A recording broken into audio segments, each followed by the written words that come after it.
با سلام. توی این ویدیو تصمیم داریم تعویض رم دستگاه دل لاتیتیود E6440 رو آموزش بدیم. برای این کار دستگاه باید خاموش باشه و باتریمون رو از دستگاه خارج کنیم. در صورتی که باتری رو دستگاه باشه، برق داخل مادربرد وجود داره و ممکنه به دستگاهمون آسیب برسونه. خب برای این کار دستگاهمون رو برمیگردونیم. ابتدا باتری رو از دستگاه خارج میکنیم. رم ما در این قسمت قرار داره که شروع میکنیم به باز کردن درب قاب کف دستگاه.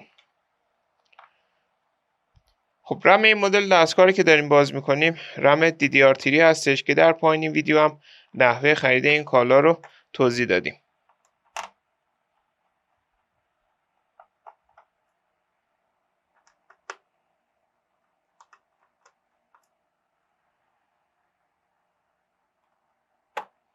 خب بعد باز کردن پیچا درب قاب رو باز میکنیم و با فشار دست زبونهای رم رو آزاد میکنیم و رم رو از دستگاه خارج میکنیم.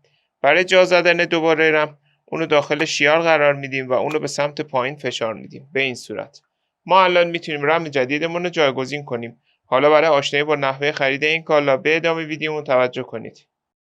برای خرید این کالا میتونید به آدرس www.iranfso.com مراجعه کنید و یا عبارت کامپیوتر افق رو به صورت فارسی در مرورگرتون جستجو کنید.